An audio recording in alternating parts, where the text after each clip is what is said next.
Hi മുത്തുമണീസ്, ഞാൻ നിങ്ങളുടെ സ്വന്തം ആദിത്യ. സോ ഒരുപാട് പുതിയ സബ്സ്ക്രൈബേഴ്സ് വന്നിട്ടുണ്ട്. വന്നവർക്കൊക്കെ താങ്ക് യു സോ മച്ച്. അപ്പോൾ എല്ലാ വീഡിയോസും നിങ്ങൾ കയറി കാണാം, എല്ലാ വ്ലോഗ്സും കയറി കാണാം. അപ്പോൾ നമുക്ക് ഇന്നത്തെ വിശേഷങ്ങളിലേക്ക് പോകാം. അപ്പോൾ ആദ്യമായിട്ടാണ് ചാനലാണെങ്കിൽ വൺസ് അഗൈൻ ആദ്യമായിട്ടാണ് ചാനലാണ് എന്ത് ചെയ്യണം, ലൈക്ക് ചെയ്യണം, ഷെയർ ചെയ്യണം, സബ്സ്ക്രൈബ് ചെയ്യണം, സപ്പോർട്ട് ചെയ്യണം. അപ്പോൾ ആ വീഡിയോകളിപ്പോൾ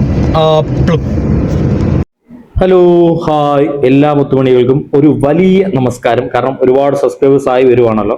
അപ്പോൾ എല്ലാവർക്കും കൂടെ ഒരു വലിയ നമസ്കാരം ഞാൻ അറിയിക്കുകയാണ്. അസ്സലാമു അലൈക്കും. സോ എല്ലാ അമ്മമാർക്കും, ഉമ്മമാർക്കും, ചേട്ടന്മാർക്കും, ചേച്ചിമാർക്കും, അച്ഛന്മാർക്കും, ഉപ്പമാർക്കും എല്ലാവർക്കും ഒരു വലിയ നമസ്കാരം. സോ നമ്മൾ ഇന്നത്തെ വിശേഷങ്ങളിലേക്ക് പോവാണ്. ഇവിടെ രാവിലെ ഒരു 12 മണി വരെ നല്ല വെയിലാണ്. വെയിലെന്ന് പറഞ്ഞാൽ നമുക്ക് പുറത്തിറങ്ങാൻ പറ്റാത്ത രീതിയിലുള്ള വെയിലാണ്. 12 മണിക്ക് ശേഷം ആ വെയിലിൻ്റെ 10 ഇരട്ടിയായിട്ടുള്ള മഴയാണ്. കാലാവസ്ഥ ഇങ്ങനെ ചേഞ്ച് ആയിക്കൊണ്ടിരിക്കുകയാണ്.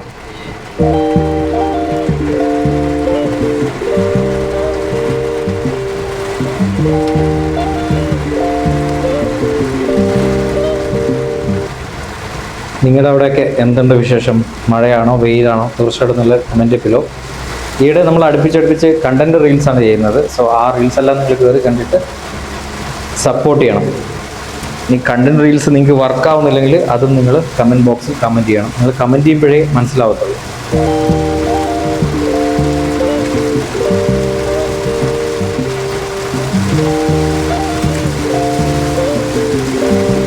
ശരിക്കും ഈ മഴയത്ത് വേണം നല്ല ചൂട് കപ്പ ഉടച്ചതൊരു പാത്രത്തിലെടുക്കണം. നല്ല പൂ പോലുള്ള വളരെ സോഫ്റ്റ് ആയിട്ടുള്ള കപ്പ ഉടച്ചത് ഒരു പാത്രത്തിലെടുത്തിട്ട് നല്ല ചൂട് മീൻകറി, നല്ല മത്തിക്കറി, ചൂട് മീൻകറി അതിൻ്റെ മുകളിലോട്ട് ഇങ്ങനെ ഒഴിച്ച് 2-3 മീനും അതിലോട്ടിട്ട് ആ മത്തി തന്നെ 3-4 എണ്ണം ഇലയിൽ വാട്ടി വറുത്തെടുത്ത് അതും പ്ലേറ്റിലോട്ടിട്ട് കുറച്ച് തൈരുണ്ടെങ്കിൽ ആ തൈരും പ്ലേറ്റിലോട്ട് ചെറുതായിട്ട് ഒഴിച്ച് ഒരു ചൂട് കട്ടൻ ചായയും സൈഡിൽ വെച്ചിട്ട് ഈ കപ്പ ഇങ്ങനെ എടുത്തിട്ട് അതിൽ ഈ കുറച്ച് മീൻചാറും കൂടെ മിക്സ് ചെയ്തിട്ട് 1-2 മീൻ കഷ്ണം കൂടെ നുള്ളി അതിലോട്ട് ഇട്ടിട്ട് നന്നായിട്ട് കുഴച്ച് കുറച്ച് തൈരും കൂടെ അതിൻ്റെ അടുത്ത് എടുത്തിട്ട് അതും കൂടെ മിക്സ് ചെയ്തിട്ട് വായിലോട്ട് വെക്കുമ്പോൾ വായിലോട്ട് വെക്കുമ്പോൾ രുചി എന്ന് പറയുന്നത് അപാരം തന്നെയാണ്. ഒരു രക്ഷയുണ്ടല്ലോ. അത് ഈ മഴയത്ത് തന്നെ ആയിരിക്കണം. മഴയത്തത് കഴിക്കുമ്പോൾ നമുക്കൊരു പ്രത്യേക ഫീലാണ്. സോ ഇങ്ങനെ കഴിക്കാൻ ഇഷ്ടമുള്ള ഒരുപാട് ഉണ്ടാവും. എന്നിട്ട് അതിങ്ങനെ വായിലിട്ട് ഇങ്ങനെ കുഴകുഴാന്ന് കുഴച്ച് നമ്മൾ കഴിച്ചുകൊണ്ടിരിക്കുന്ന സമയത്ത് ഈ ചൂടുള്ള കട്ടൻ ചായ ഒരു സിപ്പിങ്ങനെ ചൂടോടുകൂടി ഊതി ചൂടോടുകൂടി ഒരു സിപ്പിങ്ങനെ എടുക്കണം. എൻ്റെ അമ്മോ, അതിലും വലിയൊരു സുഖം ഈ ലോകത്ത് വേറെ ഇല്ല. കാരണം ആ ഒരു സുഖം എന്ന് പറയുന്നത് അങ്ങനെ അനുഭവിച്ചുള്ളവർക്കറിയാം. അതൊരു ഗംഭീര സുഖമാണ്. എന്നിട്ട് എന്താ പറയുക, വീണ്ടും ഇങ്ങനെ കപ്പയെടുത്ത് നന്നായിട്ട് കുഴച്ച് അതിൽ മീൻകറി കുറച്ച് മിക്സ് ചെയ്ത് കുഴച്ചിട്ട് 2 മീൻ കഷ്ണം എടുത്ത് അതിലിട്ട് കുഴച്ച് വായിലോട്ടിട്ടിട്ട് കാന്താരി ഇങ്ങനെ എടുത്തിട്ട് 2 കടി കഴിച്ചിട്ട് അതെല്ലാം കൂടെ വായിൽ നിന്ന് ചവച്ച് ഇറക്കുമ്പോൾ കിട്ടുന്നൊരു സുഖമുണ്ട്. എൻ്റെ പൊന്നെ പറയേണ്ട, കിടിലനായിരിക്കും. അതിലൂടെ കട്ടൻ ചായ എടുക്കെടുക്ക് ഓരോ സിപ്പായിട്ട് ഇങ്ങനെ കുടിക്കുക. സൂപ്പറായിരിക്കും.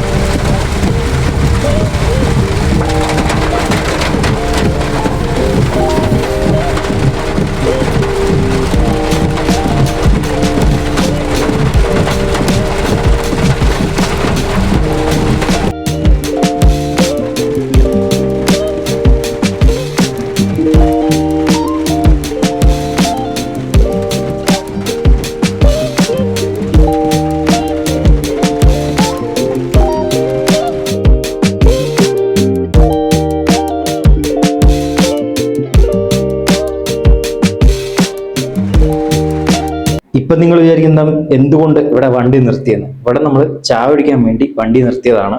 എനിക്ക് നല്ലോണം വിശക്കുന്നുണ്ടായിരുന്നു. അപ്പം ഞാൻ വിചാരിച്ചു ഈ മഴ പെയ്യുമ്പോൾ കപ്പ കിട്ടുമെങ്കിൽ കപ്പ കഴിക്കാന്ന് ഓർത്തിട്ടാണ് നിർത്തിയത്. അപ്പം നമ്മൾ നേരെ ഒരു കടയിലോട്ട് ഓടി. 2 പേരും കുടയെടുത്തിട്ടുണ്ടായിരുന്നില്ല. പിന്നെ കാറിൽ ഫോണെല്ലാം ഭദ്രമായി വെച്ച് കാർ ലോക്ക് ചെയ്ത് മഴയത്തന്നെ ഓടി കടയിലോട്ട് പോയി. ചെറുതായിട്ട് നനയൊക്കെ ചെയ്തു, എങ്കിലും കുഴപ്പമുണ്ടായിരുന്നില്ല. അപ്പം നനഞ്ഞതിൻ്റെ ഭാഗമായിട്ടാണ് അവർ മുടി ചീകി ഇപ്പം ശരിയാക്കുന്നത്. കാരണം അടുത്ത പേഷ്യൻ്റെ വീട്ടിൽ പോകണം. അപ്പം നമ്മളവിടെ ആ കടയിൽ ചെന്നപ്പോഴേക്കും ശരിക്കും നല്ല അടിപൊളി ചൂടോടുള്ള ബീഫ് കറിയും പഴംപൊരിയും ഉണ്ടായിരുന്നു. പിന്നെ ഒന്നും നോക്കിയില്ല, പഴംപൊരിയും ബീഫ് കറിയും മേടിച്ച് 2 പേരും മുട്ടാണം തട്ടി. ഇന്ന് എൻ്റെ വകയായിരുന്നു വൈകുന്നേരത്തെ ചായ. അപ്പം ഒരു രക്ഷയുണ്ടല്ല. പഴംപൊരിയും ബീഫ് കറിയും കഴിച്ചുള്ള എത്ര പേരുണ്ട്? അങ്ങനെ കഴിച്ചത് തീർച്ചയായിട്ടും കമൻറ്റ് ബോക്സിൽ കമൻറ്റ് ചെയ്യാം.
ചൂടുള്ള പഴംപൊരി ഇങ്ങോട്ട് എടുത്ത്, അത് മുഴുത്ത പഴംപൊരിയായിരുന്നു, ചൂടുള്ള ഇങ്ങോട്ട് എടുത്ത് അത് 2ആയിട്ട് മുറിച്ചിട്ട് ആ ഒരു ബീഫ് ചാറിൽ നന്നായിട്ട് മുക്കിയിട്ട്, ആ നല്ല മുഴുത്ത ബീഫ് ചാറിൽ ഇങ്ങനെ മുക്കിയിട്ട് അത് വായിലോട്ട് ഇങ്ങനെ വെക്കുമ്പം എൻ്റെ ടേസ്റ്റ് എന്ന് പറഞ്ഞാൽ ഒട്ടുക്കത്തെ ടേസ്റ്റാണ്. അത് കഴിഞ്ഞിട്ട് വീണ്ടും ആ പഴംപൊരിയുടെ പകുതി എടുത്ത് ആ നല്ല അരപ്പൊക്കെ നല്ല മിക്സ് ചെയ്തിട്ടുള്ള നല്ല മണമുള്ള ആ ഒരു ബീഫ് കറി നന്നായിട്ട് ആ ചാറിൽ ഇങ്ങനെ മുക്കിയിട്ട് അതിൻ്റെ കൂടെ ഒരു ബീഫ് സോഫ്റ്റ് ആയിട്ടുള്ള ബീഫ് കഷ്ണം എടുത്ത് അത് കൈവച്ചൊന്ന് ബീഫ് കഷ്ണം ഒന്ന് വിടർത്തി എന്നിട്ട് അതിലോട്ട് വെച്ചിട്ട് കഴിക്കുമ്പോൾ ടേസ്റ്റ് എൻ്റെ പൊന്നെ പറയാൻ വയ്യ. ശരിക്കും ആ ബീഫ് കറിയിൽ ആ കുരുമുളകളുടെ ടേസ്റ്റ് ഒക്കെ എന്ന് വെച്ചാൽ ഒരു രക്ഷയില്ല. ഇവര് പച്ച കാന്താരി അരച്ചിട്ടാണ് ഈ കറി ബീഫ് കറി ചേർത്തിരിക്കുന്നത്. ഒരു രക്ഷ എന്ന് വെച്ചാൽ ഒരു രക്ഷയില്ല. കുറച്ച് കാശ് കൂടുതലായിരുന്നു, പക്ഷെ സൂപ്പർ ടേസ്റ്റ് ആയിരുന്നു. അങ്ങനെ ഇതാ ഫൈനലി ഇത് നമ്മുടെ പേഷ്യൻ്റെ വീട്ടിൽ വന്നിട്ടുണ്ട്. അവിടുത്തെ കാറാണ് ഈ ഫ്രണ്ടിൽ നിർത്തിയിരിക്കുന്നത്. ഒരു വീട്ടിലോട്ട് കയറ്റിയിട്ടില്ല, പുറമെ നിർത്തിയിട്ടിരിക്കുകയാണ്. ചിലപ്പോൾ എവിടെ പോകാൻ കാണുമായിരിക്കും, അല്ലെങ്കിൽ അവർ വീടിൻ്റെ ഉള്ളിലോട്ട് കയറ്റിയിടുന്നതാണ്. അപ്പോൾ ഇത് ഏകദേശം 5:30 മണിയായിട്ടുണ്ട്. എന്നിട്ട് പോലും ഇതാ മഴ തകൃതിയായിട്ട് പെയ്തുകൊണ്ടിരിക്കുകയാണ്. ഒരു രക്ഷയില്ല. നമ്മൾ വിചാരിച്ച് കുറച്ച് കഴിയുമ്പോൾ മഴ അങ്ങ് തോരുമെന്ന് ഓർത്തു. ആ ഒരു ഇതിലാണ് നമ്മൾ ഇങ്ങോട്ട് വന്നത്. പക്ഷേ ഇവിടെ വരുമ്പോഴേക്കും നല്ല രീതിയിലുള്ള മഴയാണ്, ഒരു രക്ഷയില്ല. ഈ മുറ്റത്തിങ്ങനെ പുല്ല് പോലെ പിടിപ്പിച്ച് നിങ്ങൾ കാണുന്നുണ്ടോ കളത്തിലായിട്ട്? അത് ശരിക്കും അങ്ങനെ പിടിപ്പിക്കുന്നത് വളരെ നഷ്ടമാണ് കേട്ടോ. കാരണം വെച്ചാൽ ഒരുപാട് പേര് നല്ലതാണെന്നൊക്കെ പറയുന്നുണ്ട്. പക്ഷെ ഇവിടെയൊക്കെ ഇത് ഈ ഒരു ആ ഒരു പുല്ല് വെച്ച് പിടിപ്പിച്ചിട്ട് അധികമൊന്നും ആയിട്ടില്ല. പക്ഷെ പെട്ടെന്ന് തന്നെ അത് ഇളകി പോകുന്നുണ്ട്. ഇതിൻ്റെ നമ്മൾ കയറി വരുന്ന സൈഡൊക്കെ മൊത്തത്തിൽ ഇളകിയിട്ടുണ്ട്. വേറൊരു വീട്ടിൽ നമ്മൾ പോയിട്ടുണ്ടായിരുന്നു, നമുക്കറിയുന്ന ഒരു അമ്മച്ചിയുടെ വീട്ടിൽ. അവിടെയും ഇതുപോലെ പുല്ല് വെച്ച് പിടിപ്പിച്ചിട്ടുണ്ടായിരുന്നു. പക്ഷെ അവിടെ എല്ലാം ഈ പുല്ല് മൊത്തത്തിൽ ഇളകി പോയിട്ടുണ്ട്. വെറുതെയാണ് അത്രയും കാശ് കൊടുത്തിട്ട് അത്രയും കാശ് മുടക്കിയിട്ട് ആ ഒരു പുല്ല് വെക്കുന്നത്.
ഈ ഒരു തെങ്ങിന്റെ മണ്ടയിൽ ഒരു കുടം വെച്ചാണെന്നുണ്ടോ, അത് ചെത്തുകൾ എടുക്കാൻ വേണ്ടി വെച്ചതാണ്. സുഹൃത്തിനോട് ചോദിച്ചപ്പോഴാണ് അവൻ പറഞ്ഞത് ചെത്തുകൾ എടുക്കാൻ വേണ്ടിയിട്ടാണ് ആ ഒരു കുടം വെച്ചത്. ഞാൻ ആദ്യമായിട്ടാണ് ഇത് ലൈവായിട്ട് കാണുന്നത്. ഇത് ലൈവായിട്ട് കണ്ടിട്ടുള്ള ഒരുപാട് പേരുണ്ടാവും. അങ്ങനെ കണ്ടിട്ടുള്ളവർ തീർച്ചയായിട്ടും കമന്റ് ചെയ്യുക. ഇനി കാണാത്തവരുണ്ടെങ്കിലും അവരും കമന്റ് ചെയ്യുക. ഞാൻ ആദ്യമായിട്ടാണ് ഇങ്ങനെ കാണുന്നത്. അപ്പം നമ്മളിതാ വർക്കൊക്കെ കഴിഞ്ഞ് തിരിച്ചു വരുമ്പോൾ മഴ ചെറുതായിട്ടൊന്ന് തോർന്നിട്ടുണ്ടായിരുന്നു. പോകുമ്പോൾ നല്ല മഴയായിരുന്നല്ലോ, ഒരു രക്ഷ ഉണ്ടായിരുന്നില്ലല്ലോ. തിരിച്ചു വരുമ്പം നല്ല രീതിയിൽ ഒന്ന് മഴ തോർന്നിട്ടുണ്ട്. കണ്ടോ, ഏകദേശം ഒന്ന് തെളിഞ്ഞിട്ടുണ്ട്. റോഡൊക്കെ ഫുൾ നനഞ്ഞു കിടക്കുന്നത് നിങ്ങൾ കാണുന്നുണ്ടോ? പാടത്തൊക്കെ മൊത്തം വെള്ളമാണ്. നല്ല രീതിയിലുള്ള മഴയായിരുന്നു. ഇടക്കൊന്ന് തോർന്നു, വീണ്ടും ഒന്ന് പെയ്തു, വീണ്ടും ഒന്ന് തോർന്നു, ഇപ്പം വീണ്ടും ഒന്ന് തോർന്നിരിക്കുകയാണ്. ഇപ്പം ഏകദേശം നൈറ്റ് 7-7:30 ആയിട്ടുണ്ട്.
ടൗണിലെത്തിയപ്പം എനിക്ക് കുറച്ച് പലഹാരവും സാധനങ്ങളും മേടിക്കേണ്ടായിരുന്നു.